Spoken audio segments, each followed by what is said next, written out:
but it is still drastically lower than the federal exemption. So when I say taxable estate, you get up to the amount of numbers that I stated previously. That's basically going to be tax-free money on your estate. Another thing about charitable trusts are capital gains tax exemptions. So, appreciated assets such as stocks, artwork, or even real estate that you donate that are donated to these charitable trusts, these may avoid payment of a capital gains tax on the appreciation of those assets. So, this can be a significant tax saving strategy for individuals who own highly appreciated assets. So, a quick breakdown of what a capital gain is.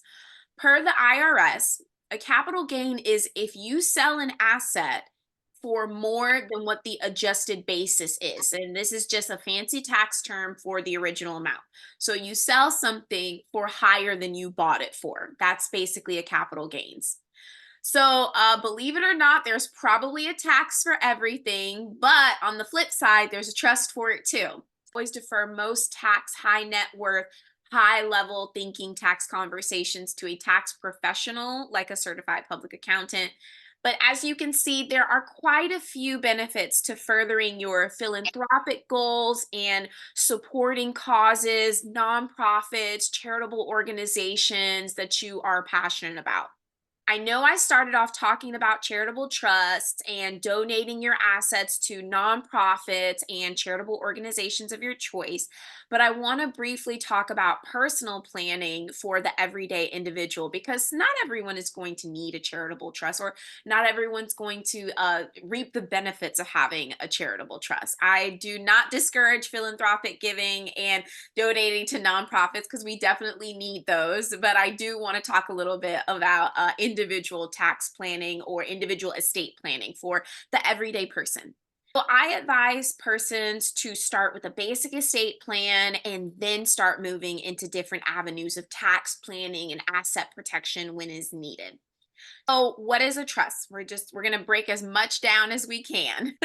A trust is a separate legal entity, kind of like a legal agreement between the grantor, who is the creator of the trust, and the trustee, the person who holds legal title.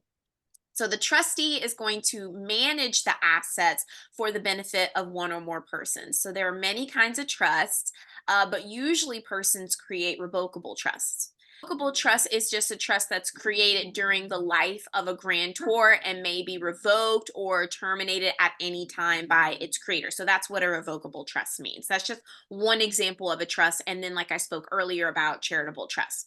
So, what are some reasons to draft a trust?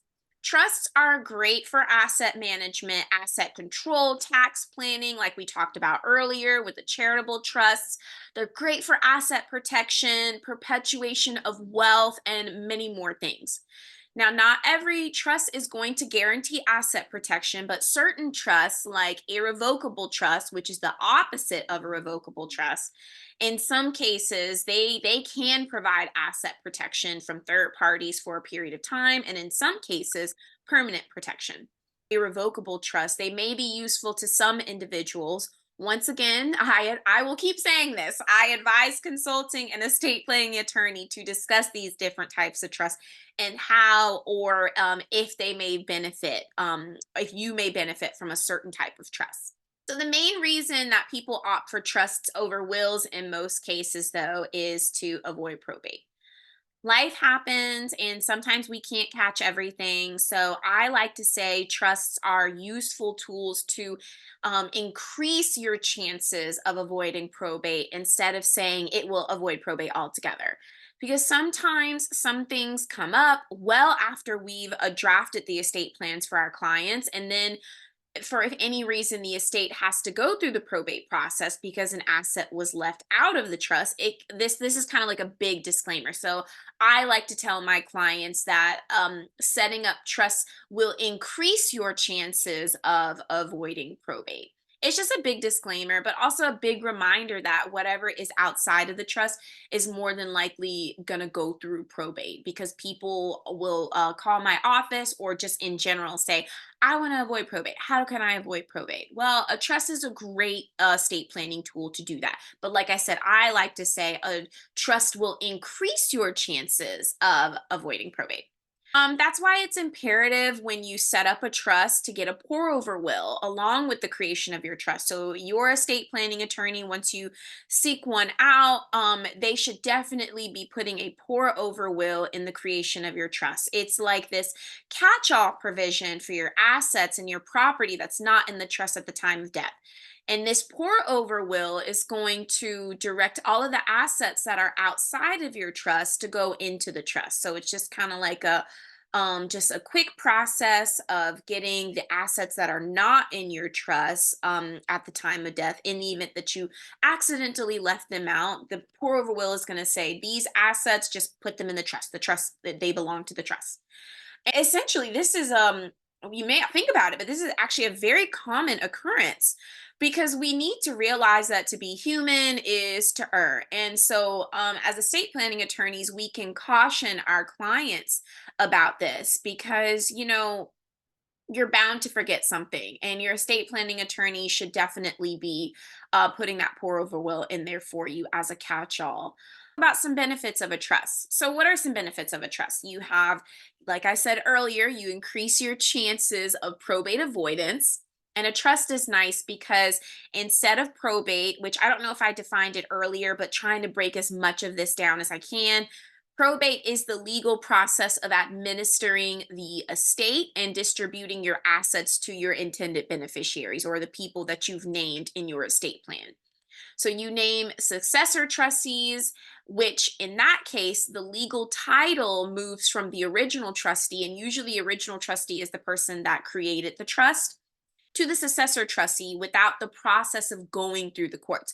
So that is a really good benefit of establishing or creating a trust in your community. You're able to preserve that wealth by keeping legal title for, if you're the trustee, moving it very smoothly to whoever you have named in your trust document. So this is just so amazing, and a really good way for us as individuals and in our community to try to keep and preserve that wealth within the community in which we have chosen.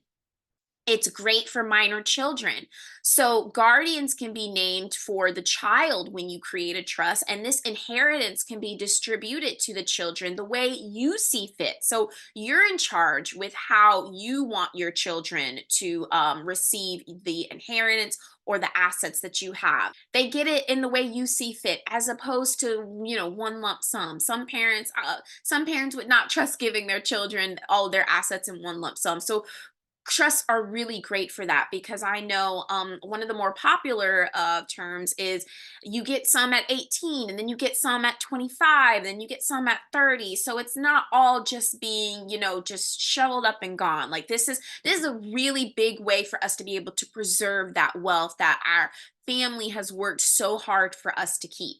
Here in the state of Maryland, I just want to point out a guardian is appointed if property passes to a minor. And so in Maryland, a minor is under the age of 18. And if there's no other provision under the will that's protecting the property, such as a trust language or providing for a custodian, then it's gonna have to go through the courts. And a trust in this case, it will already have appointed those guardians and trustees there. So usually there's no need for court appointment, which can be a long and costly process. And before you know it, your wealth, your estate, your assets, they're being eaten up by court costs, which something that you could have preserved and avoided had you started the estate planning process. Well, trusts are private.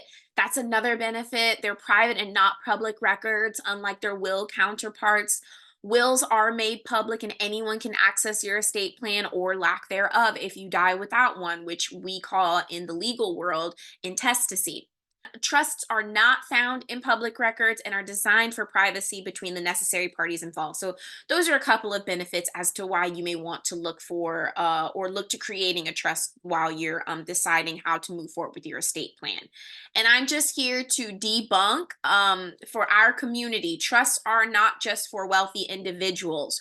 Trusts can be used for quick and easy passing of property. This is all about preservation. This is all about wealth preservation, estate preservation, human preservation. It's all about that. And the estate planning process, nonprofits, all of this is created into one. It all works as one. Parents who want to put assets aside to fund a child's education, there's a trust for that. There are a million reasons to start a trust, and being super rich is not a qualification. Just some short information about wills and these ancillary documents. If you decide after everything that I've said that a trust is not for you, and that's okay, at the base level, everyone should have a will. Everyone. This is a legal document stating how you want a person or persons, in this case, the term or title of this person is the executor. This is a legal document stating how you want your executor to distribute your assets when you die. So, contrasted with trusts, wills are not meant to avoid probate. Wills need to be probated. And in some states, the probate process isn't as scary as we may think. So, if you have a relatively basic estate and your highest asset or possibly most valuable asset is your home, the probate process may not be this horrific lifelong battle for people who have like multiple businesses, people who have multiple properties, possibly fighting children or fighting cousins, who knows. Some estates can go through the probate process without any hiccups or familial beneficiary battles. To debunk the myth that estate planning is only for the ultra rich, or we want to debunk the myth that the myth that I don't have anything. If you have a roof over your head, you have an estate. If you have shoes, you have an estate. And this is all about wealth preservation and continuing. So, if anything, you should have a will and you should have a power of attorney, a financial power of attorney. I talk about those in my videos as well. I'm not going to go too deep into those today because the main gist was to kind of really talk about trust today and charitable organizations. But at the base level, if a trust isn't for you, you need to have a will, you need to have a financial power of attorney, and healthcare advance directive. You need to have one of those so someone can come and speak for you on your behalf in the hospital if you are unable to do so. And you need to have a HIPAA authorization. That way, doctors will let your loved ones have access to your medical records. So these things are important, but the estate planning process is the key to preserving our wealth in the community. So thank you so much, everyone, for tuning in with me and Kyara. This was a lovely time because our efforts and our goals are to teach and to reach and to also empower our community. So, Kyara, if you have any more leading thoughts to end everything, I'll pass it back to you. Thanks, Leah. I think that that was just really, really amazing because there's definitely two areas that I think our community needs to focus more on: preserving our wealth, and then also just bringing our community to wealth in general. So I think nonprofits play a crucial part in bringing wealth to our community, resources to our community. And then once we have established that portion, then being able to preserve it after is super, super important. So that's all I have for you guys today. Next time, we're going to dive even deeper into some of the topics that we have talked about today. So let's remember to empower one another, make sure that you are investing into your community, and make sure that you're looking more into your nonprofit organizations and your estate planning. Thanks, everyone. Bye.